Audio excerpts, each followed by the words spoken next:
Welcome, everybody, to week 3 of the Triple B FooseBall College Picks. Here we go, right here.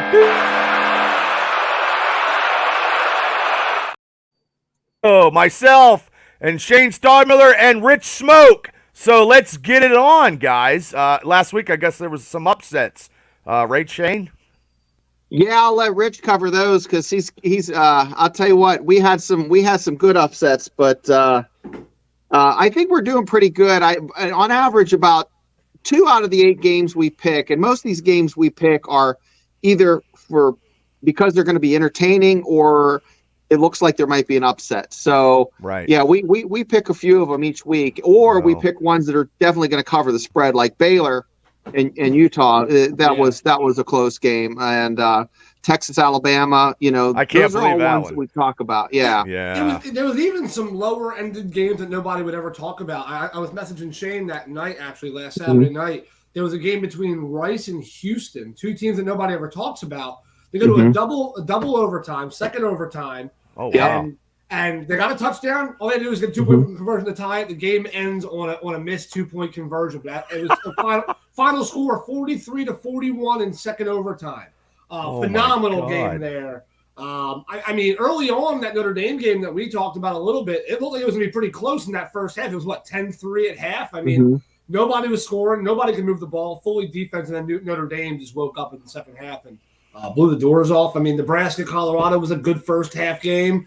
Nebraska beat themselves. That quarterback from Nebraska, I mean, turned the ball over in all of the worst possible moments. I've never seen a kid. My 14-year-old's watching. He's like, how can this guy still be in the game? He had 2 fumbles. He had an interception, and that was before we clicked it off because it was terrible to watch that poor Maybe didn't have anybody else to put in. It was way worse than he was. Don't get me wrong. I mean, Colorado's a good football club, but that is a game that they should not have won. If I'm being fully honest with you, without Colorado getting a lot of freebies. I mean, bad interception at one point, a couple of fumbles that made no sense. Without the freebies, I mean, there's a whole different game going into halftime. And as we all know, fellas, I mean, I know that you're big on the Steelers, Bubba, but you'll know this as well. Right. Momentum is half the game. I mean, momentum is everything. The moment you feel deflated as a team is the moment that you're going to struggle for the rest of the way. Colorado capitalized on that, went into halftime feeling really good. Nebraska felt terrible. Who's going to play quarterback in the second half?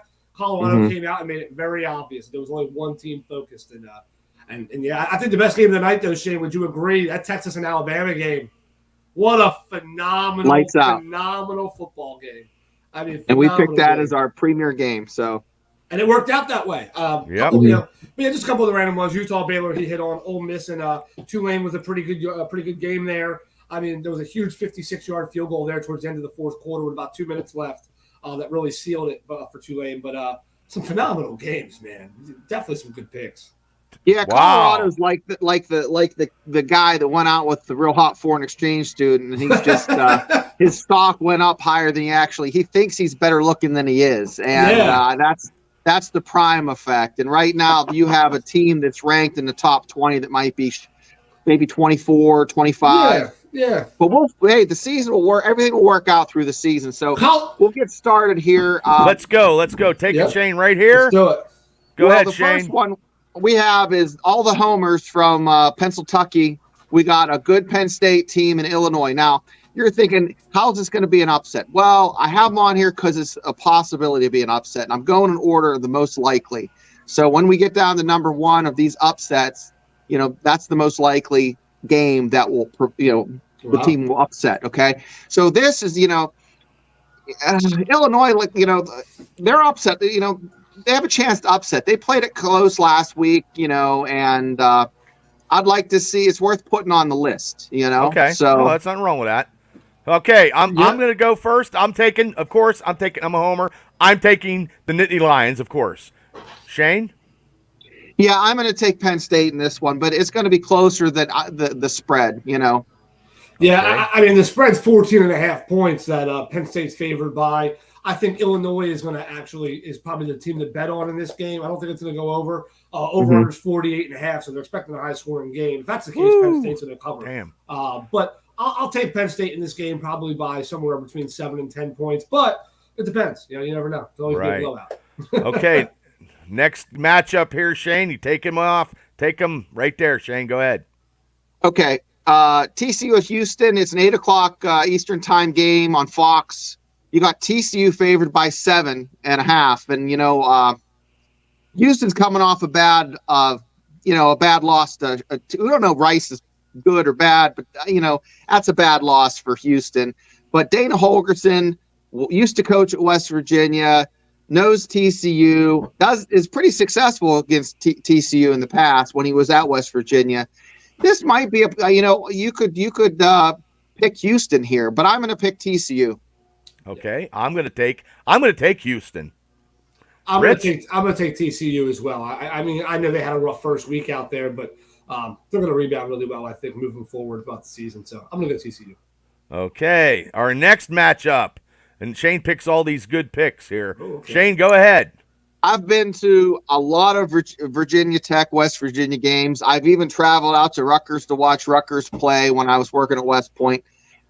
I'll tell you what, Rutgers is a fun place to watch some football. Virginia Tech is not that great this year, and Rutgers is favored by 7 points. But Virginia Tech, you don't know what they're the team that could come in and upset anybody. They could be terrible, and they could still, provide you with an upset. So this is one that's really worth watching, taking a look at. I don't think Rutgers covers the spread, but I think Virginia Tech's going to win. Okay. Nathan, thanks for coming in. He said TCU on the last one. I'm going to take the upset. I'm taking Rutgers. Rich? Yeah, I mean, I'm taking Rutgers as well, and I actually believe the upset would be Virginia Tech winning this game. I think they only have them winning 5.5 games this year. The Scarlet Knights are the 6.5 point spread favorite. So that's right. The Rutgers is favored. So actually, I effed up. Favored. I'm picking Virginia Tech. Rutgers is favored. You definitely take the points here. I'm sorry. Yeah, but it's a long day. I'm definitely taking Rutgers on this one, though. I'm definitely taking them. I think they look pretty good. And again, Virginia Tech is they're over under for wins. I looked it up before the show. They're over under for wins on the season's 5.5. I mean, that's rough. That means Vegas has very little faith. But either way, you can have that faith. I'm going to go Rutgers, though. Okay. Yeah, I messed up on that because, honestly, I'll be honest with you guys, I'm not a big college guys like you are. So sometimes I do mess up. That's just how it is. The next game.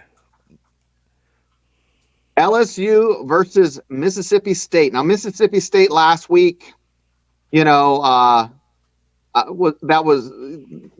okay. LSU, I don't think Florida State is, the game with Florida State, it wasn't as bad as you think. It was so close up until the very end, and then they pulled away.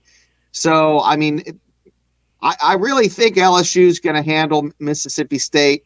There's a 9.5 point spread. I feel like LSU is a much better team than Mississippi State. But that's my take on it. Okay, I'm going to go with the LSU. I'm going with LSU, and that's just because they're favored. Rich? Go Tigers. I have a feeling that's going to be a very easy. I mean, I don't think it's going to be easy. I think there's a 9.5 spread for a reason. I mean, it's pretty big odds, but for college, it's actually not that big at all. I think LSU wins. I would definitely take them minus 9.5, to be honest. But I agree with why Shane put this game in here. I think Mississippi State could very well make this game a lot more interesting than what a lot of us assume it could be. Gotcha. Yeah, the spread. I think the spread's a little bit big, but I'm not a Vegas insider. They usually have the pulse of it, but yeah, me neither. I'm not a Vegas outsider. It's not as high as you would expect for a number 14 team against Mississippi State. I mean, I know Mississippi State's 2-0, LSU's 1-1, but typically a lot of the time in college ball, if they're severely favoring somebody, it's usually double-digit points. So it's a hard week. This is a tough week, It is. Well, it usually is towards, the first week is always crazy. Now we're on the third week, so anything goes. The next couple weeks will be a little bit slower. Yeah. Here we go. Next game. Okay, we got Minnesota versus North Carolina. North Carolina is ranked. North Carolina is a 7.5 point favorite. That's when I was looking this morning. So, I think they had to go. I think Minnesota had to go into overtime to win last week. I'm trying to think. They beat App State. I'm just trying to remember. That's not good. Their defense is pretty impressive, but I don't know. It's North Carolina's favorite here, but I think Minnesota they might have a chance to pull off an upset, so they're on the list. But I'm picking North Carolina. Burns says take the Tar Heels. Yeah, I'm also taking North Carolina. Rich, who you taking, brother? I'm taking them too. I mean, not only is it a 7.5 point spread, it actually opened at 6.5. So actually, something happened down the line where they gave UNC even an extra point. I mean, they even gave Minnesota an extra point there. So I'm gonna take UNC, and I would definitely take them minus 7.5 too. By the way, if we're talking gambling numbers, I would take UNC easily to cover in this game. I like UNC. I like them more for college basketball, but I think they're gonna put on a hell of a show Saturday night as well. So we'll see. Okay, our next matchup, Shane. All right, I've been out to Manhattan, Kansas. I watched Willie the Wildcat, and they also have a really cool thing out there where they play Crazy Train. They have these train on the big jumbotron, and it's just coming towards you. And the way the sound is, it makes it sound like the train is coming. Then they pull a train out on the, like a fake train out on the field. So I've always been a Kansas State mark. Kansas State's pretty good this year. It's a noon game. I'm picking. I think they could pull an upset here against Kansas State. Missouri could, but I'm going to take Kansas State. Okay, Burns says take Kansas State big. Yeah. I'm going to go. You know what? Just to be crazy and just to be, if I had a big ton of money, I'm betting. I'm taking Missouri. Well, yeah. Just so you know, there's no harm, no foul. I'm not keeping track of the wins and losses on college ball. Because, no, don't do that. Way too chaotic. I'm keeping track of the NFL ones. College, really alone. This game actually shocked me when I was looking through some of these games, and the fact that Kansas State is only favored by 3.5, being ranked number 15. That's not good. No, that's not. I mean, that means that there's a lot of competition in this game. So for those who say Kansas State big, sure, it might end up that way, but there's a lot of people that believe this game is going to be a very, very close game. And I actually did not take the Steelers in this game. I would take Kansas State over Pittsburgh, actually. He always complains I always take the Steelers. I don't bet against him. I would take Kansas State over Pittsburgh right now if I were to face all jokes aside, though, I would take Kansas State in this game. I think they're gonna pull it out. But I'm just very shocked they were not given more of a generous spread than that. So we'll see. Gotcha. Kansas State. Okay, our next matchup, Shane. Here we go. Ooh. The Huskies, Washington, the dying Pac-12. How good is the Pac-12? Well, we'll find out when they play, Michigan State. Now, we talked last week. I think the Big Ten, you have the upper echelon, and then the separation between the first tier and the second tier is you go from an A to a C minus or a C. It's not like other conferences where you have your A minus schools, your B plus schools.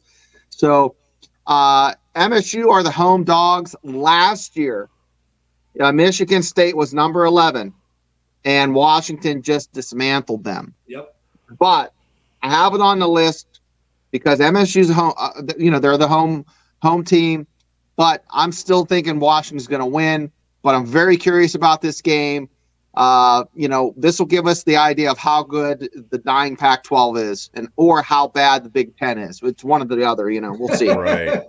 I'm taking Washington also, and Burns said it's going to be a blowout. I agree with him. I think Washington's going to dominate in this game. And this is what I meant about that last game, for example, a 15th ranked team against an unranked team, only getting a 3.5 point spread. This game is actually 16.5 right now. Washington is favored in this game. And they're in Michigan State. They're in Michigan. So I'm going to take Washington. I think it's going to be a pretty big blowout. But I agree with Shane. This is one of those games, just like we talked about a little bit ago, with the Kansas State and Missouri game. This could be one that gets very interesting towards the second quarter. I don't think it's going to be a blowout right away. Yeah, Michigan State always plays people tough, though. I you know what I mean? So you never know, but I'm still going with the Huskies. 100%. I'm going Washington. Yeah. Okay, our next matchup. Upset alert. Upset Whoa. alert. This is the upset alert right here. This is the one where I would put money down if I was going to put money down. So finally, here it is. Tennessee at Florida, 7:00 Eastern time. Perfect time for football. Tennessee's favored by 6.5. Yeah. Really? I can't believe that. So, but we shouldn't maybe overreact to this. Tennessee just looked really good. And I have to say that look at that. Florida, Tennessee by 17. No, Brian, sorry. It's going to be closer than that. I think Florida's going to cover the spread for sure, and I think it's going to be a close game. I'm going to pick Florida. Wow. Went crazy with it. Now let me ask you one question, though. If there's one thing that you have to say, and I'm sorry, I don't mean to interrupt the show here, but No, If you're there's fine. one thing that you would say you're going to look at in this game to see this is what Tennessee's going to screw up to give Florida the win, what's the one weakness for Tennessee that you think Florida can kind of sneak in? And there's it's a tribal thing. It's they haven't been able to seal the deal. They've choked on big games in the past. Freaking since they had Peyton Manning, they haven't been able to win. They lose games that they should win, and this is a game they should win. But I think Florida comes up in here hyped up. Tennessee's not used to They're in the swamp, right? They're thinking they're better than they are. They're playing in the swamp. They're at Florida. Tough. Gotcha. It's a different ball of wax. Different ball of wax. Yeah, Bubba. What do you got, Bubba? What are your thoughts? I'm taking. I tell you what, I'm going to take Tennessee just barely winning, not by 17 by Burns. I'm not doing that, but it'll be very, very close. I'm just guessing. But the spread's 6.5, so you're thinking 3 points, something like that. Close 1 point game, whatever. I'm gonna go Tennessee still. Although I agree, if there's one game where you're going to go against the grain a little bit, this is the one where you're going to go Florida. I would say Florida and Missouri are the two games where I would really say I could definitely see something happening there. Even UNC a little bit, but not really. But I would say Florida and Missouri are the teams to watch that can potentially come up with an upset this week. Okay. And Tennessee, I have to say this. From top to bottom is the most well-rounded team. I think if they win here, they're going to be one of the 4 teams remaining. They have a chance to win. Yeah. We're ready to roll here. Okay. This one here must watch week 3. Go ahead, Shane. Yeah, these last 2 are just you're going to watch. You don't care who Colorado's playing now. It's a freak show. You want to watch these guys. It's a must watch. That's all I got to say. So who you taking? Oh, Colorado. Colorado. Okay, I'm taking Colorado too. I'm going Colorado as well. Colorado State doesn't even belong playing them right now, but they're talking a lot of trash in the media, which is fun to watch. So should be interesting. Yeah, prime time. Okay, here we go. The last one of the night in under 17:10. We got almost less than 3 minutes. We got 3 minutes. We're going to use 2 right here. We got Pitt versus West Virginia at Mountaineer Field in Morgantown. The couches are going to be burning. All the professionals can't even figure out who's going to win. You got FanDuel picking one team. You got MGM, Vegas saying another team. You got, it just, it's a 1 point. Yeah, it's a 1 point game here. I agree, Brian Burns. West Virginia's going to come out just swinging, and they're going to dismantle Pitt. It looked terrible last week. West Virginia didn't look that great, but they didn't look Craig horrible. from Patton says Pitt's winning. Craig from Patton, you got to go. You're crazy, buddy. He's a homer too. I love you, Craig. I'm a homer too. So now I'm going to give you a little tidbit of information. Okay. It's the 106th meeting of these two teams, so it is a brawl. Gotcha. You go back 106 years. The first, say, 60, 70 years, Pitt owned West Virginia. But over the last 30 years, the record is 18-10-2 in favor of West Virginia. And the last time when Pitt beat them, they probably had they had Mr. Kenny Pickett lately. So that's Marino and Pickett. Yeah. Not the same person. Not the same person, Burns. Yes. Yeah. Pitt hasn't won consecutive years since 86, 87. Wow. They haven't won. And then 2000 and 2001. Who won last year, Shane? Pitt won. So it would be the first time they went back. So it'd be the first time back to back. There was, it looked like West Virginia was going to handle them. They were winning. They were muscling them out. And then there was a drop pass, a couple stupid plays, and Pitt, Pitt lost. Yeah, Pitt lost to Salzburg last week. That's right, Brian Burns. It's River Valley, Burns. You got the wrong. That's an older school. So are you going homer on this pick, Bubba, or what are you? I am because I am probably I'm going Pitt. I'm going Pitt with the upset. As crazy as I am, I'm taking Pitt. So Shane, I know who you're taking. Well, it depends on who you're betting with. You bet with FanDuel, it's not an upset, but there's only like 1 point or 1.5 points. So that depends on what day you're looking at the spread. I just looked before the show, and Pitt's favored by 1. So Pittsburgh is actually favored in this game by a single. So it's very small margin. Yeah. I'm gonna go West Virginia. I think West Virginia looks really good this year. I know Pitt. A lot of people were in love with them. I mean, I know West Virginia lost to Penn State by 23 week 1, but Penn State's a great football team. A really good football team. I know it's 23 points is a lot of points, but they came out and they showed up, and it took Penn State a while to get comfortable. So, well, guys, yep. It's One more 19 thing. minutes and 59 seconds. Go ahead. I'll give it to you. Okay, we got a guy at center. He won 4 straight state championships in wrestling. He was pushing Penn State all around, and they have a sophomore in running back named C.J. Donaldson, who's a monster, who's averaging 6 yards a carry. So those are some key guys to watch. That's for you, Burns. Sweet. Okay, hey guys, thank you guys once again. We did get it. We did get it under 20, so that's great. So hey, Rich Smoke, get ready for your game tonight. Go Eagles! Everybody, see you guys. Thank you so much. I got a wrestling radio show to do. See you guys. Peace out. Later. Boo.